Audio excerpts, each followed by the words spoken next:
You ready for some commentary? You ready? Well, let's get it. On September 3rd, 2023, Blue Beetle finally managed to drag itself past 100 million at the global box office, and it really got me thinking, what's the most efficient way to dispose of a dead body these days? Wait, what?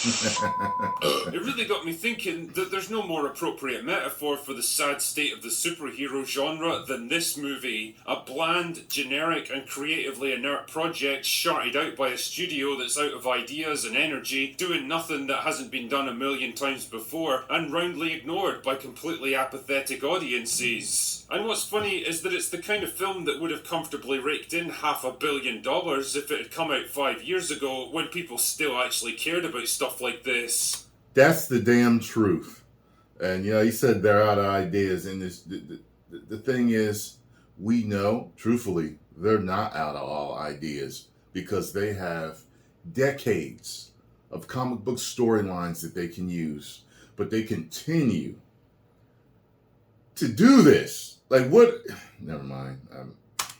That time, however, has long since passed, and I think in retrospect, people are going to look back on 2023 as the year the superhero genre officially died. Maybe. I mean, let's be real here, it's been struggling for a long time now, and people like me have been warning that it was headed towards irrelevancy, but this is the first year when there's really no way of hiding it anymore. Don't believe me? Let's look at the numbers, shall we? Back in 2019, there were 8 cinematic superhero releases, making a grand total of $6.92 billion worldwide. By 2022, we had 7 major theatrical releases, only this time they only managed to bring in $4 billion at the box office. That's a drop of more than 40% in just 3 years. And 2023 is shaping up to be by far the worst year yet. DC have already released 3 movies this year, all of which have flopped disastrously. In fact, none of them have even managed to break 300 million. When you add Black Adam into the mix, that makes 4 flops in a row for DC, and somehow I don't think Aquaman 2 is going to turn things around for them. Nah. Neither is James Gunn, the latest entry in a revolving door of producers tasked with salvaging whatever's left of their destroyed brand. Not only does he seem to be burning through fan goodwill with a series of unpopular creative decisions and embarrassing revelations, but he's been... Oh yeah, a few of you guys told me that he didn't like Batman Begins, and he had a problem with Tim Burton stuff? Let me see. Well, with a series of unpopular creative decisions. James Gunn hit.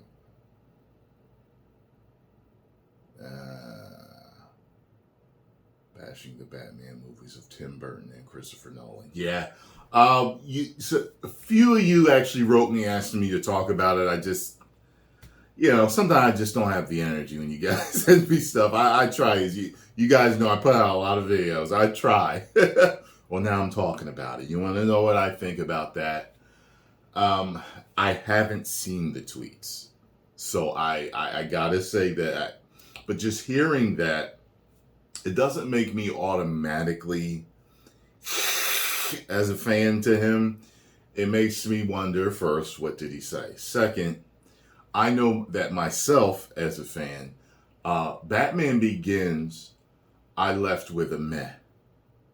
However, something strange happened. I don't know why this happened to me, but I would say a few months after I watched it for the first time, I had an inkling to see it again. And I saw it again. And then I watched it again. And for some reason, it grew on me. It really grew on me. And it went from meh to this is a good movie. I like it.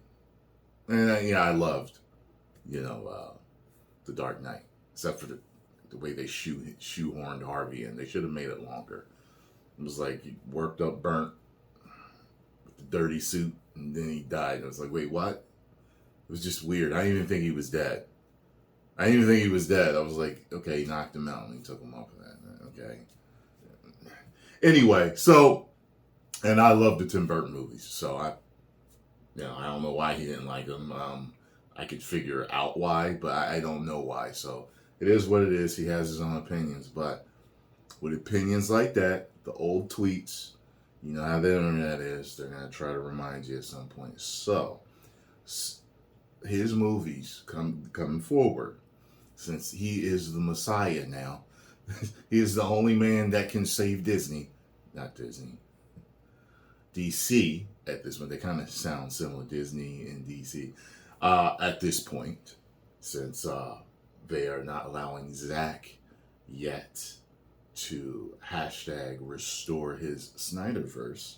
Once they do that, I think they can be saved. But it's a possibility he can do it. I personally think they should let Zach continue his Snyderverse. If they want to call it Elseworld stuff, that is fine. They want to put out a campaign letting you know that the universes have split, and now the Snyderverse runs parallel to the James Gunn verse, and it's going to be two different ways of storytelling, I think it will help please all types of fans. And that's something that Disney hasn't done with Marvel. They haven't split things and told things. Everything's told in a specific way, in their lighter way, but DC has gone light and dark. And they were going dark for a little bit, people were liking that. They were kind of warming up to that, but whatever. I've rambled on too long about that. The answer is, I don't know. I have to read his tweets and we'll see. But his Superman legacy better work, because people going, man. Decisions and embarrassing revelations, but he's been put in charge of a studio that might actually run out of money before he can even do anything. Things aren't looking much better for Marvel either. Ant-Man 3 brought in less than $500 million worldwide, nowhere near enough to cover its massive production budget, never mind turn a profit. Secret Invasion, starring Samuel L. Jackson, should have been a big hitter on Disney+, but instead turned out to be the lowest rated Marvel show ever made. I mean, at least Guardians 3 turned a profit with $845 million at the global box office, but I don't imagine that the Marvel execs were breaking out the champagne on this one. Not only did it make less than Guardians 2, even without adjusting for inflation or the massive hike in ticket prices, but it also represents a creative dead end for the studio that they can't exploit any further. In fact, the only unqualified success story has been Across the Spider-Verse, which brought in almost $700 million on a budget of just $100 million. That's great and all, but one successful movie isn't going to change the overall picture, and believe me, that picture's a depressing one. Yeah. So far, superhero movies this year have earned $2.51 billion, a drop of 38% from the previous year and 65% from 2019. And out of the 6 major movies released so far, only 2 of them have actually turned a profit. But drinker, you ingenious imbiber of intellectual elucidation, I hear you say, surely it's unfair to pass judgment on 2023 when there's still a couple of big releases to come. Well, convenient setup for a perfectly timed piece of mockery. Not when those releases are Aquaman 2 and The Marvels.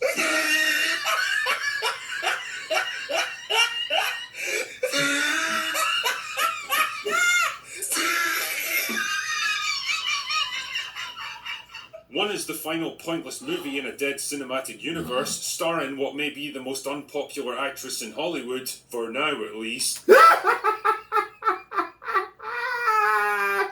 That was funny, man, right there. I gave first Aquaman 5 out of 5. To me, it didn't have a ton of rewatchability, but there was a lot of spectacle and fun about it. I really liked it. It was really nice to look at. The best part is when they're all diving deep and I love that. But one of the best parts, at least. I'm hoping that they can duplicate it. You know what I mean? I'm hoping that they can duplicate it. I don't think it deserves to die. But God, they're so.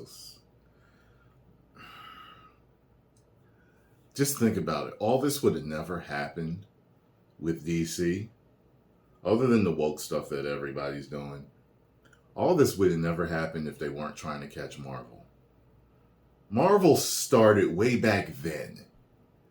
You start now and you try to catch them. That was, to me, the dumbest decision that some high-level executives could have ever made. Why would you try to catch them instead of run your own race? You're DC, you're WB, you put out blockbusters. What is your problem that you feel you have to catch them? You can catch them as long as you put out quality and stop trying to chase them. I tell you this, one thing I was taught as a runner when I was running track in high school is that when you run under desperation, your body tenses up, you lose form, you can't catch your stride. It's horrible. And that's exactly what they did. And some people fall. When someone passes them and they're like, hey, yeah. And that's the whole thing. It's not like Marvel passed you. It's like they started a race on their own about something. They started a journey. What the hell is that? They started a journey on their own with their Marvel Cinematic Universe. And then you saw what they were doing, and you were trying to keep up with the Joneses, and in that process, went broke, messed stuff up with the relationship with a great director and fans. And it's just like, what is wrong with you? If you had just been patient, patience is a virtue. If you had been patient, I think that the DC universe would be as big or bigger than Marvel right now. As a matter of fact, you might have saw while you were running your own race at your own pace, that rhymed hate to play, hate the game bars, you would have seen you would have let Marvel and Disney make mistakes, and you would have seen the mistakes that they made, and then you wouldn't have did the same things. But nah, whatever. And the other is so hotly unanticipated that it's now been delayed and reworked 5 different times by Marvel. Even the director seems to recognise that the writing's on the wall when she made this amazingly frank admission to Total Film. I'll pitch Kevin's 17 versions of what can happen with all these women, and why, and how, and this, and that, and he's like, okay girl, and sometimes I think I've really got a movie going after this, and then other times I'm like, oh, they have this whole other plan that I'm not a part of. In terms of women-led films, and women as superheroes in particular, and excitement around that, I think it's really just about whether or not the movie's good. Especially now we have more and more films that are female-led, that are action-based or superhero-based. Jesus, calm down, Wordsworth, you're really dazzling us with your articulation here. This right here is what happens when reality comes at you so hard and fast that there's just no way to spin it into anything else. She knows that this movie's gonna be a fucking stinker that'll bomb harder than the Manhattan Project. I don't know how in the hell they thought that this character was going to lead the MCU after RDJ. Come on now. You man, to do that, you gotta have test screenings where people are like, yeah, I could definitely see her being better than Iron Man. You getting all that? Yeah. But not, come on now. You got a better chance with Wonder Woman leading the Marvel Cinematic Universe than as a matter of fact, you got a better shot at Black Widow doing it. People like Black Widow better. Scarlet Witch better. Who else? I keep forgetting her name. The one that got killed in Secret Invasion. Her, Nick Fury's right-hand woman. That rhymed to play the game bars. Her, Mantis, Gamora, Nebula, like everybody. I like every single other woman in here more than I like Captain Marvel.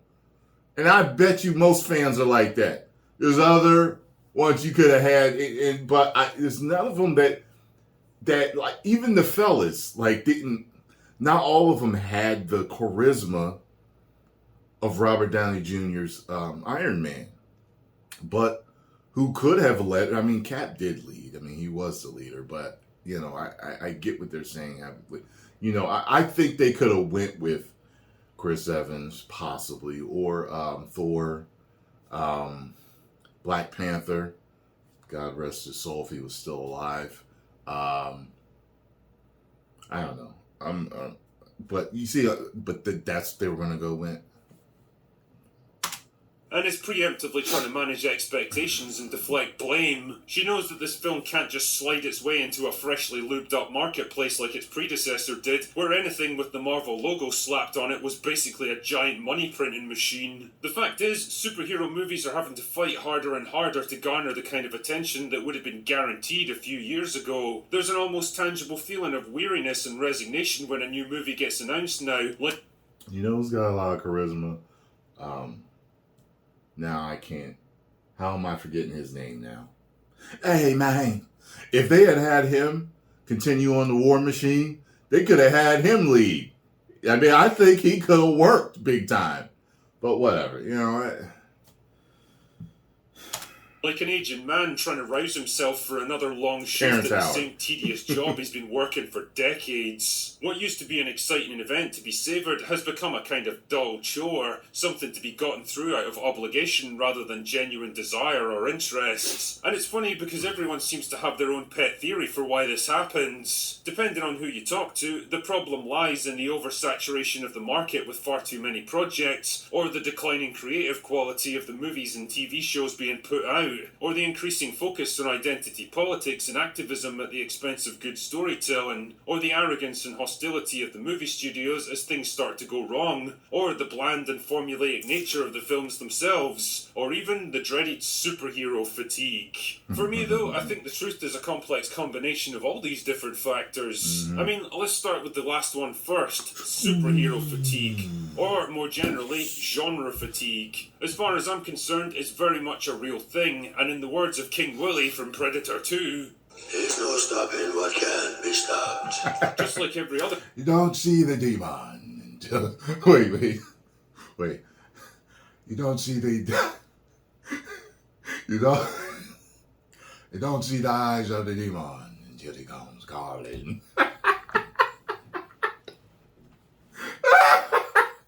I still say that because a lot of movies and series are failing. I don't think it's a superhero fatigue. I think it's woke fatigue. It's woke bullshit politics pushed into movies. It's that is what the fatigue is. It just so happens that the movies that have been the most popular for the past few years have been superhero movies, and they've been putting them in them to get that message out to people. And it hasn't been working. Because if you notice, we go see other movies and the same garbage is in there. And we don't end up liking those movies either. So it's woke BS politic shoved in the movies fatigue. There we go. That's my term for now. I think it's something better. Other fad and fashion that's come and gone over the years, movie genres eventually become stale and played out as times change and people move on to new things. It happened to the adventure epics of the 1950s, the gritty crime dramas of the 70s, the gung-ho action movies of the 80s, and the comedies of the 90s. Why would you assume it wouldn't happen to the superhero movies that have been with us ever since the 2000s? Well, it wouldn't happen if they would make the movies right. People get tired of garbage. So if you can start feeding us garbage at some point, we're not going to eat it anymore. It's like, you know, you're in the cafeteria at school, and the lunch is pretty good. I remember when I went to high school, we had French fries that were almost like McDonald's. And back then, when McDonald's had really good fries, because they changed it a few times. As a matter of fact, when I was growing up, they actually fried them in lard, which is better for you than this vegetable oil crap. And it had a different taste. Then they changed it at one point, and they still taste good. And people still like, now they taste like nothing. But anyway, in high school, they had really good French fries. We loved getting those French fries. But it's like getting that, and then all of a sudden, the fries are different. They look like them too, you know what I mean? So it's like, okay, so now you're getting the crinkly fries. I don't want the crinkly fries. Where's the smooth, long ones like McDonald's? That don't sound right. But anyway, keep going. All of a sudden, you're seeing there's some seasoned. What? What's this seasoning? What? We didn't ask for this. We like the fries the way you've been giving them to us. All of a sudden, there's a hair in there. There's a fly in my nuggets. What are you doing? You expect me to eat this? This wasn't how it was when I started high school. That's what I'm saying, man. It's you try to feed us stuff that we never asked for, that we don't want. Keep giving us what worked. That's it. Then if we start getting tired of that, then you make a shift. That's easy. You know what I mean? Let me tell you something. Know a thing or two about pleasing the female species. And if they had gotten tired of it, I would have changed my methods. But I continue to hit blockbuster after blockbuster after blockbuster and go viral. Not going to change the formula until they get tired of it. Okay? It's just how it works. Shit, man, in genre terms, they've had a pretty fucking good run. And in reality, it probably would have lasted a few more years if it hadn't been for the over-reliance on tired formulas and exhausting CGI spectacle, the oversaturation of the market with endless movies, TV shows, spin-offs and sequels that became almost impossible to keep up with, the hiring of untalented or underqualified writers and directors who are more concerned with pushing their own political worldviews than making good movies. Yeah, all it is about quality. When you sacrifice for quality, that's when you go sacrifice for quality.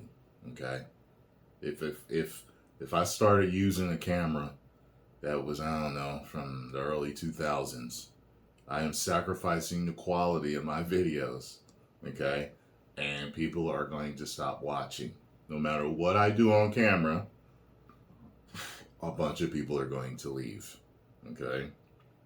It is what it is. And you guys sacrifice quality. You all did, for a narrative. And the increasingly aggressive attempts to attack and gaslight fans who dared to criticize their products and point out their mistakes. The truth is, they got too big, too lazy, too arrogant, too complacent. By the way, am I the only one that thinks that they wasted the Illuminati?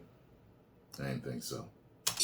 And it all contributed to an atmosphere of antagonism, frustration... Senator, you gotta do better. And in the end, apathy. Audiences just don't care for superhero movies anymore. They don't care for the bland and boring characters and storylines being trotted out. They don't care for the tired formulas and played out spectacle, and they especially don't care for the studios making them. I mean, I don't imagine they'll ever vanish altogether. We'll still get the occasional Batman, Superman or Spider-Man movie because those characters are so timeless and popular that they'll always find an audience of some sort. But the time of the superhero movie as the dominant box office genre is over. And to be honest, I'm fine with that. It's about time Hollywood got shaken out of its money-soaked complacency and forced to come up with new creative ideas. It's about time we had more to look forward to in our summer movie seasons than an endless parade of capes and spandex and ironic self-aware jokes. It's about time we demanded something better in our entertainment. Now, just before I piss off, I wanted to bring one little thing to your attention. Many of you who tune into my open bar streams will be aware of the Critical Doggo, my somewhat faithful companion in the world of media criticism. Well, actually there's two of them, but legend has it they've never been seen at the same time and place. Anyway, whatever. The point is that the doggos are retired racing greyhounds that I adopted from a rehoming centre not too far from where I live, and I have to admit, they made for excellent pets. The problem is, these places often operate on razor-thin margins, depending mostly on donations and volunteers just to stay running, and I felt like maybe I could do something to help out just a little. So with that in mind, I'm launching the Critical Doggo plushie, a one-of-a-kind companion for the critical drinker, complete with sunglasses and his own little bottle of whiskey while he chills out on the floor. Probably explains why my doggos are always unconscious. Anyway, I'm going to be donating all of the profits of this campaign to my local Greyhound Rescue Centre, so if you'd like to bag yourself one, then the link is in the description. I like that, or man. if you're not into the whole plushie thing, but you're interested in helping out a bit anyway, I'll also leave a link to the shelter's donation page. I don't want anyone to feel obligated to help out with this one, so don't feel like you have to pitch in or anything, but I'm hoping that perhaps we can do a little good and maybe help some animals who deserve a second chance at a happy life. Anyway, that's all I've got for today. Go away now. I saw a little AI that they did with that video. It was funny. Oh, man. Well, I'm exhausted from going off.